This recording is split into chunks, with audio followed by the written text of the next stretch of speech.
The courtroom was packed to the point of discomfort, air heavy with the blend of too many perfumes, faint cologne, and the metallic tang of old heating ducts pushing lukewarm air into the space. People shifted on the hard wooden benches, whispering, waiting, restless like a crowd before a prize fight. There was no mistaking it. The audience wasn't there for justice. They were here for blood, for spectacle. A stranger walking in might have thought the case itself didn't matter. It was the confrontation they wanted. And at the center of that expectation sat the defendant. Mid-40s, maybe pushing 50, but he wore his tailored suit like armor, every line pressed sharp, every thread a quiet declaration of money and power. He lounged in his chair with an ease that looked rehearsed, an elbow hooked casually over the back, one leg stretched out too far, like he owned not just the chair but the whole courtroom. His hair was perfectly styled, his smile too deliberate, the kind of grin designed to irritate. He tapped one polished shoe against the floor in a steady rhythm that sounded like defiance. The murmur of the crowd dimmed as the judge entered, but his eyes didn't follow the room's gaze. He was already smirking, as if he had anticipated this moment, not the solemnity of the court, but the opportunity to put on a show. When the bailiff barked the call to order and the shuffle of movement settled, the silence was a taut rope strung between two poles. The defendant leaned back farther in his chair, shoulders loose, lips curling upward. And then, deliberately, he broke it. "Seriously?" His voice rang out, louder than necessary, a tone that made half the room stiffen. "This is all entertainment for grandmothers. Judge Judy? Please!" He gave a dismissive wave of his hand, as if brushing away smoke. "You're just a television prop. A personality. I've seen tougher acts in Washington every single day." The air snapped shut. A hush so absolute it seemed to press against the walls. For one impossible moment no one even breathed. Then, one short, strangled laugh from the back, nervous, almost apologetic. It only heightened the awkwardness, made the silence more dangerous. The defendant sat there, basking in the attention, feeding on it, the grin spreading across his face as if he had scored the first point. Judge Judy lifted her eyes. Slow, unhurried, deliberate. She didn't rush her reaction, she let the tension simmer until the silence cut into bone. Her gaze was sharp and unblinking, the kind of look that didn't need raised volume or dramatic gestures to dominate a room. When she spoke, her voice was cool steel, measured, each word a scalpel rather than a hammer. "You just compared me to politicians?" The stillness was punctuated by her tone, so even it felt surgical. "That was a mistake. A very poor idea. Because unlike them, I don't have voters." Her pause was almost imperceptible, but it tightened the air until even the defendant's tapping foot went still. "I only have facts." The shift in the room was immediate, visceral. It was as if the temperature had dropped 10 degrees. A low murmur rippled across the benches, people glancing at one another with wide eyes, whispering like they had just seen someone step too close to the edge of a cliff. The nervous energy that had filled the space moments ago transformed into something darker, more expectant. Everyone could feel it. This wasn't going to be routine. This wasn't television comfort food. This was going to be a reckoning. The defendant's grin faltered, just slightly, before he caught himself, straightening in his chair as though to remind the room, and himself, that he was untouchable. He forced a small laugh, too thin to carry conviction, but it was enough for him to cling to. Meanwhile, the audience wasn't neutral anymore. They weren't just onlookers. They had become a third force in the room, the collective intake of breath, the murmurs of approval or derision, every sigh or cough amplified into a kind of tribal chorus. It was no longer simply about the plaintiff or the defendant. The crowd was hungry for humiliation, for triumph, for someone to bleed out pride in public. And at the center of it all, Judy sat motionless, eyes locked on the man in the expensive suit, expression unreadable. She didn't raise her gavel. She didn't bark. She let the silence linger, because she knew silence was its own weapon. The longer it stretched, the heavier it pressed, until even the defendant shifted uncomfortably, the smugness straining at the edges. What came next no one could predict, but the feeling was undeniable. Whatever game he thought he was playing, it had just changed. The crowd leaned forward as if drawn by invisible strings. Every breath, every eye, every twitch of anticipation fixed on the man who had dared to sneer. And then, like a taut wire about to snap, the room waited for her next move. Where are you watching from? Let me know in the comments below, and don't forget to subscribe to this channel. The plaintiff rose with the stiffness of a man who had rehearsed this moment too many times. Mid-40s, trim but tired, jacket neat though a little shiny at the seams. His shoes were polished, but not new. He held a folder pressed against his chest like something fragile. His eyes didn't seek the crowd, they stayed fixed on the bench, then shifted to the man opposite, and back again. Your Honor, he began, his voice quiet but steady. 3 years ago we built a small logistics firm together. The agreement was clear: split expenses, split revenue, clear debts when the first invoices paid. They paid. He never settled. He laid it out in the flat language of someone who had carried receipts longer than hope. Fuel advances, warehouse deposits, the kind of line items no one notices until payroll is late. It wasn't dramatic, but it was granular, and the truth of it made the benches rustle. You could almost smell diesel in the words, hear the 2 a.m. calls from drivers stranded with unpaid vouchers. The defendant didn't flinch. He leaned back, let the speech wash over him, then rose with a smile that seemed rehearsed. Your Honor, he said, this is a misunderstanding wrapped in numbers. Success creates selective memory. We toasted contracts with champagne. Someone forgot who paid for the bottle. He gave a little laugh, inviting the room in. I could have hired a bodyguard rather than waste an afternoon on this farce. And speaking of which, he angled toward the benches. I recognize someone out there. Worked for Obama. Tell me this is a real court and not a circus. It was bait thrown to a restless crowd. Heads turned, phones rose, screens glowing as they tried to catch the moment. A man in a gray suit stiffened but didn't react. The rumor of Secret Service hissed across the room. Judy let the noise crest, then spoke softly enough that everyone leaned forward. You want to tell me you brought a presidential bodyguard here to impress me? I'll tell you something. I don't need the Secret Service to recognize a lie. The words cut clean. The grin faltered, just a flicker, before returning brighter, thinner. No disrespect, he said quickly. I just want assurance this process is legitimate. Your assurance is irrelevant. The crowd murmured, the sound almost approving. The plaintiff's shoulders loosened, then tightened again, as if afraid to trust the moment. The defendant pressed on, hands spread in easy confidence. He spoke of risk, of fronting, more than his share, insurance premiums, subscription software, deposits no one else could cover. He painted himself as the engine, the plaintiff as the brakes. Engines burn fuel, he said with a smirk. Sometimes they burn receipts. Dates, Judy cut in. Numbers. He rattled them off smoothly. April, July, a tax advisor's name dropped like a shield. He skipped August with a quick detour. There was a bridge loan, he added, as though it solved everything. That's the debt. It was resolved before last spring. The plaintiff's voice was low but sharp. We never had a bridge loan. We had a ledger. It shows what I contributed, what he owed, and the promise to clear it. It was never cleared. He lifted a folder, not as theater, but proof. I'm not asking for penalties. Just the number written down. Outside, rain ticked against the windows.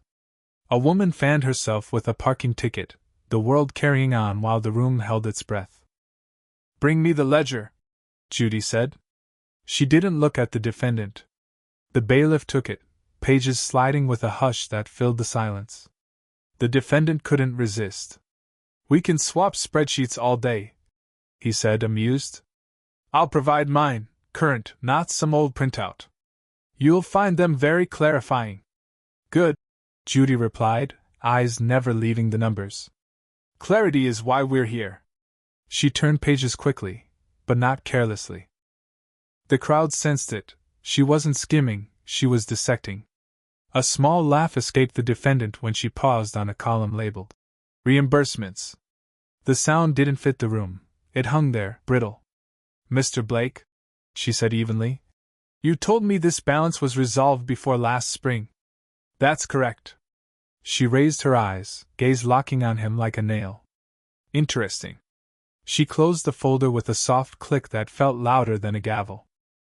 Because what I see suggests memory has been doing creative editing. Color rose under his collar. The crowd murmured, a single living thing reacting in unison. The plaintiff's fingers uncurled from the folder, leaving pale creases. Old copies float around, the defendant said quickly. I'll provide current records. You'll see I'm right. You will, Judy agreed. She tapped the folder once, then placed her hand on a separate envelope, paper the gallery hadn't noticed before. But first, we'll test your version against something better. The defendant's smile froze. Better? Her fingers rested lightly on the envelope, as if on something alive. A primary source, she said. A whisper raced through the benches. The man in the gray suit lifted his eyes for the first time. The defendant's jaw tightened, just a beat too long. What source? He asked, still smiling, but the brightness had dulled. Judy slid the envelope an inch forward. We'll see, she said. What your bank remembers. The silence cracked like ice. Phones twitched back up, people holding their breath for the next sound. And for the first time since walking in, the man in the expensive suit looked like someone doing math he hadn't planned on doing in public. The bailiff slid the envelope onto the bench, its corner scraping faintly against the wood. A sound so small, yet it cut through the hush like a blade. Everyone leaned forward, their posture unconscious, as though the weight of the paper alone carried consequence. Judy opened it with the calm precision of someone who had already read the ending of the story. Inside lay a set of crisp printouts, edges perfectly squared, the ink still smelling faintly of toner. She flipped the first page with deliberate slowness, her eyes tracing the figures. Bank statement, she said flatly, letting the words drop into the room like a stone into a well. The defendant shifted, just slightly, the sole of one polished shoe squeaking against the floor. I mentioned I had an updated copy, he said, tone casual, almost mocking. That looks like an earlier version. I wouldn't want the court to confuse old numbers with the truth. Judy didn't glance up. She turned another page. The silence stretched until the crowd felt it pressing on their chests. When she finally spoke, her voice was calm, almost gentle. You told me this debt was resolved last spring. That you closed the balance. Yet here. Her finger tapped lightly against the paper. Here in August, the sum is still sitting unpaid. The gallery erupted in a low chorus, gasps and murmurs tumbling over each other. Someone stifled a laugh, sharp and mean. The plaintiff didn't move, but the lines around his mouth deepened, a flicker of vindication he tried hard to suppress. The defendant let out a laugh too, but his came late, forced, brittle around the edges. That's a mistake. Banks misprint things all the time. A clerical error. It happens. Judy set the pages down in front of her, carefully aligned, and leaned forward. Her eyes fixed on him with the kind of stare that emptied a man's excuses before he spoke them. You're telling me your bank fabricated a debt out of thin air? He opened his mouth, closed it, opened again. What I'm saying is, they might not have recorded the final wire. These things glitch. His voice carried bravado, but the rhythm betrayed him, words too quick, vowels catching in his throat. The audience sensed blood. They murmured like a restless tide, heads tilting toward one another, smiles sharp with schadenfreude. For a moment, the courtroom felt less like a chamber of law and more like an amphitheater, the crowd ready to roar at a stumble. Judy raised her hand, and the noise died instantly. Mr. Blake, she said, tone measured, I'll ask you once. Why does your account show movement of funds on the exact day you claim the debt was erased? Explain it. The silence that followed was unbearable. The plaintiff's hand gripped the wooden rail so hard his knuckles whitened. The defendant's grin flickered again, muscles pulling tight in his jaw. He tried for charm, but his voice cracked against the weight of the room. That was unrelated, he managed. A different transaction. Personal. Nothing to do with this. The crowd laughed this time, open, sharp, uncontrolled. It spread like fire, one chuckle turning into 10, 10 into 30. Phones lifted again, catching his blush, the tremor in his throat. The man who had strutted minutes earlier now sat pinned under a spotlight he could no longer control. Unrelated? Judy repeated softly. Money leaving your account on the exact date you told me it was empty? That's quite a coincidence. She let the word hang like a noose. Would you care to provide the recipient's name? Or will you claim that's confidential, too? He swallowed, audibly. His tongue darted across dry lips. It was family. Family? She echoed, voice flat. Yet the transfer notes don't say that. They say operational reimbursement. She tapped the page again, the tiny sound like a hammer blow. The plaintiff finally exhaled, a shaky release that sounded almost like relief. The defendant leaned forward, elbows pressing into the table now, his earlier sprawl forgotten. He was trying to shrink the space, to claw back control, but the room had already shifted against him. Operational reimbursement, Judy repeated, louder this time, feeding it to the audience. They stirred, murmuring the phrase like a chant. The defendant clenched his jaw, his grin gone entirely. He started to speak, but his voice caught, just a rasp, dry and thin. He coughed, cleared his throat, tried again.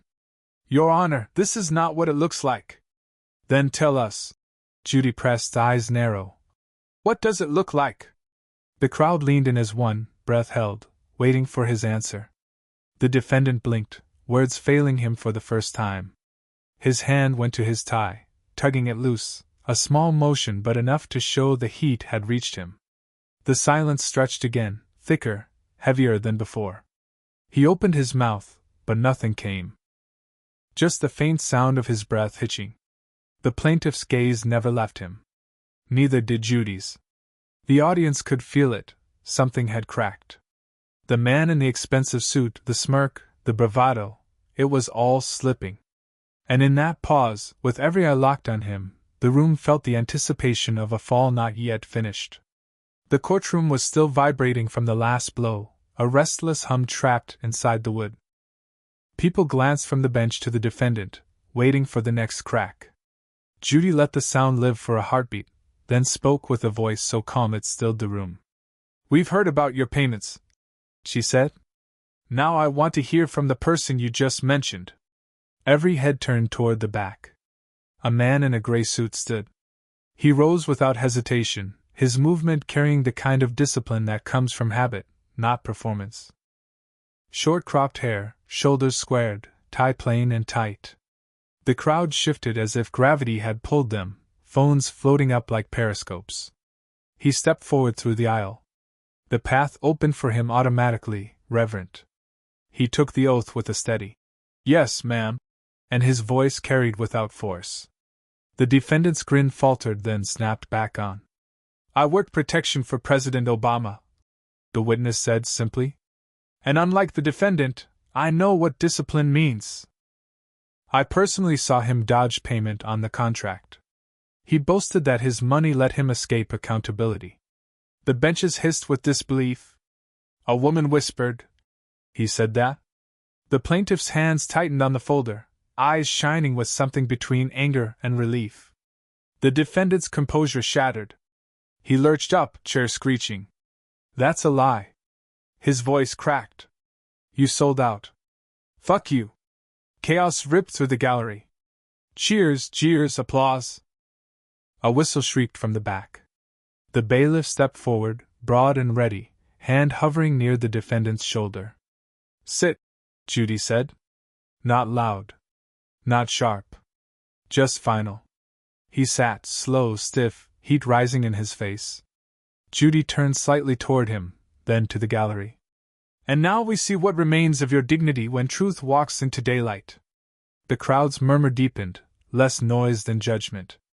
The witness didn't flinch. He folded his hands neatly, The way a man does when he has learned to absorb threats without reply. Context? Judy asked. A private fundraiser, the man said. I was off duty. He was drinking, not sloppy, just proud. He bragged. Said small vendors can't fight in court. Said he'd starve them out and they'd settle for scraps. The phrase traveled through the benches like a knife. The plaintiff shut his eyes, shoulders rigid. A man in the gallery muttered, Scum!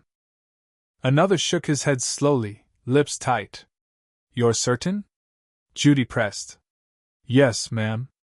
I'm here because I'm tired of watching men mistake wealth for immunity. The defendant barked out a laugh that sounded more like a cough. You want attention. You're polishing your resume for cameras.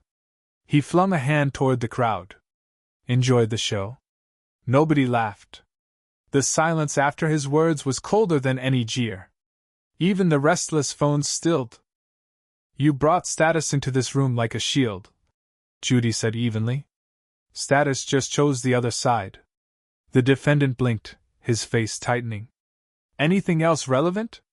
Yes, the witness said, nodding toward the plaintiff. He called him the brakes. Said he'd keep the check in a drawer until the little guy learned who built the engine. The benches stirred with outrage. Low curses, sharp intakes of breath. The plaintiff looked down, shame cutting him even as the truth vindicated him. That's enough, Judy said.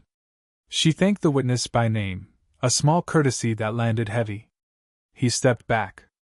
The crowd didn't clap, they parted for him in silence, respect forming its own corridor. The defendant inhaled hard, already speaking before thought caught up. This is character assassination, he stammered. You can't. I can separate noise from proof, Judy cut in. She stacked the bank papers and ledger, corners aligned into a single, quiet rebuke. And we're not finished. The phrase rippled across the benches like cold water. The defendant jerked his gaze toward the bench, searching for escape, but Judy's hand had already shifted toward another envelope. Slim, marked with a red tab. The room felt the pivot instantly. Something more was coming. Not rumor, not testimony. Paper. Ink. Judy slid the tab forward. The defendant's pupils shrank. The audience leaned in. There's one more voice we haven't heard, she said softly. Yours. The silence that followed was total, the kind that makes every breath sound guilty. The red tab on the envelope caught the light as Judy drew it close. She slid out a single page and read in silence first, letting the pause coil around the room. The crowd leaned forward, sensing weight before words. We've heard recollections, she said evenly. Now we'll hear your voice, when you thought no one else would. She lifted the sheet. This is an email from your account. The defendant shifted, forcing a chuckle. I don't know what you're. Judy read aloud, her tone flat as glass. Quote, I can drag them through court for years. Money lets me win even when I'm in the wrong. End quote. The room erupted. Gasps, laughter, claps. A man smacked the bench with his palm. Someone shouted. He wrote that? Phones rose again, capturing his face as the mask slipped. The plaintiff stared at the table, breath trembling out of him like air leaving a punctured tire. Fake. The defendant shouted. His voice cracked, desperate. Emails can be spoofed, anyone could.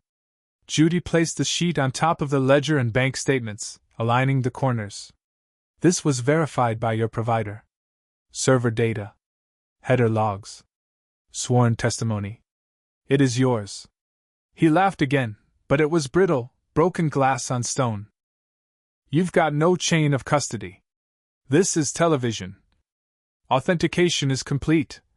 Judy cut him off. You'll read it in the transcript yourself. Word for word. The benches stirred like a hive.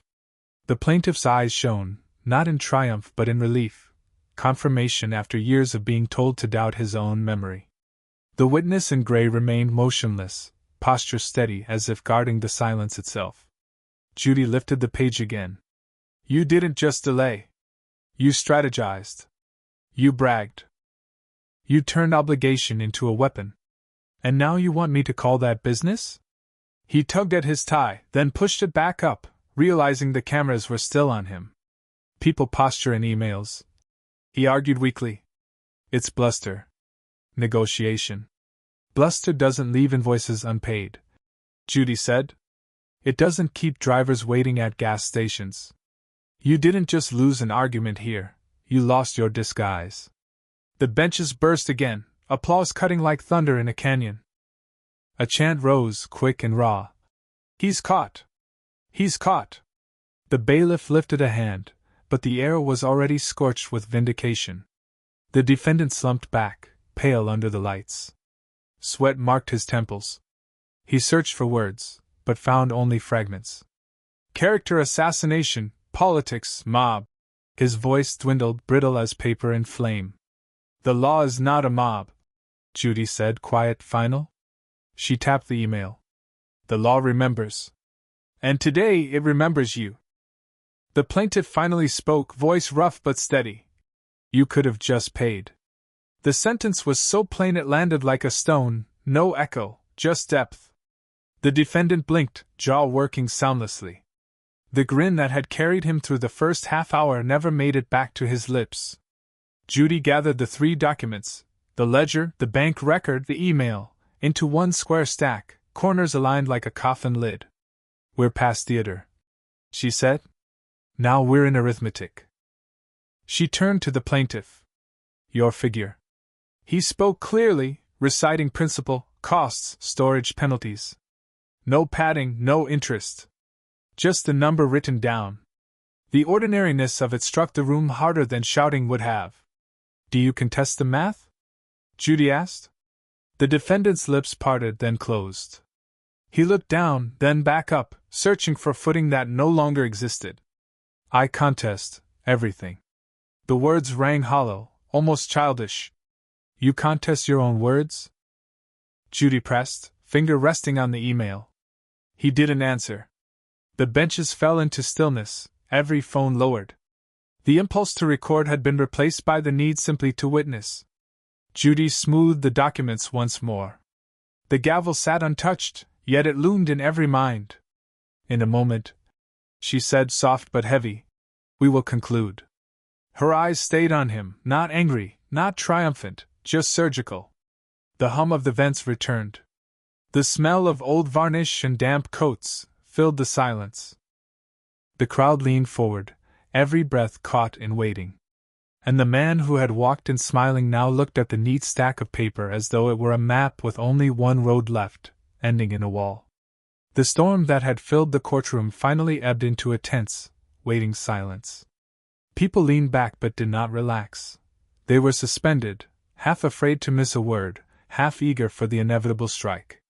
Judy stacked the last document, squared its edges, and placed her hand flat on top. That gesture alone drained the air of noise. The record is clear, she said, her tone even. The debt stands. The excuses have collapsed. The testimony has been heard. She paused long enough for the words to sink in, her gaze fixed on the defendant. I find for the plaintiff. You will repay the entire balance, principal, outstanding costs, and court fees. The words carried no volume, yet they filled the space more than a shout ever could. A crack of applause broke out instantly, then multiplied, until the gallery swelled with sound. A whistle pierced the air, laughter rode on top of it. The plaintiff's shoulders sagged, not with weakness but with release, the kind of collapse that comes only when a weight is finally lifted. The defendant did not move. He sat as if carved from stone, except for the faint rise and fall of his chest. The tie at his neck, once immaculate, now hung loose. His eyes fixed on the polished surface of the bench, but there was nothing to find there. He had spent years training himself to believe money bent rules. Now he was staring at the first rule that hadn't moved. The applause softened, then ebbed, leaving the smell of sweat and damp coats in its wake. Judy remained unmoved, the quiet reasserting itself around her. When she spoke again, her voice was lower, colder, carrying the weight of something more than judgment. In the world where you have lived, she said, you believed money was power. You believed contracts were obstacles to be delayed, not promises to be honored. You wore arrogance like armor. She leaned forward slightly, the light catching her glasses. But in this room, money is not power. It is only evidence. The defendant's jaw tightened. For the first time since walking in, his face showed no performance, no smirk. Just pale skin and a slackness around the eyes that betrayed exhaustion, or fear. You are guilty, Judy said. Each word dropped separately, unhurried, a gavel in its own right. Guilty of withholding what was owed. Guilty of arrogance. Guilty of treating justice as a marketplace. The gallery broke again, not with noise this time but with sharp, staccato claps that rolled into whistles. People shouted, "He's done! Finally!" A man near the back raised his phone and whispered, "Got it." The bailiff took one deliberate step forward, not to silence anyone, but to anchor the chaos before it drowned the formality of the space. Judy let the storm crest and then fall. She turned her attention back to the defendant, who sat motionless, shoulders hunched, hands flat on the table. His knuckles pressed white into the wood, but the strength behind them had drained away. He looked smaller now, swallowed by his suit, his expensive watch gleaming uselessly in the light. You once thought delays would protect you, Judy continued. You thought noise could confuse the truth. But here there is no delay left. No mask left. Just the debt, and the truth. Her hand reached for the gavel. The room tensed, phones lifting again, bodies leaning forward as if they might catch the sound in their palms. She waited a fraction of a second longer, holding the silence taut. Then she brought it down once, firm and final. The sound reverberated against the walls. For the briefest moment, everything went absolutely still. No applause, no breath, only the ringing echo of wood striking wood. In that silence, the image seared itself into the minds of everyone present, a wealthy man, shoulders slumped, face pale, stripped of grin and swagger, sitting beneath the weight of consequences he had thought he could outspend. The bailiff's voice called for order, though there was little left to manage. The crowd's noise returned in waves, applause, cheers, even a few whistles that sounded more like the end of a championship match than a hearing. Yet at the center of it, the man at the defendant's table did not rise. His hands stayed pressed to the surface, fingers splayed as though anchoring him to reality. Judy gathered the papers into a single, neat stack, squared their corners, and placed them aside. Her face betrayed nothing, no victory, no satisfaction, only finality. She looked once more at the defendant and spoke in a voice that was quiet, but hard enough to cut through the roar. You are guilty. Period. The gavel rested now, silent, but the words hung in the air heavier than steel. The applause resumed, the benches quaking under the force of it. Yet through the chaos, one image remained fixed, the defendant pale, silent, shoulders bent, his wealth useless, his armor gone. And for the first time in his life, he looked powerless,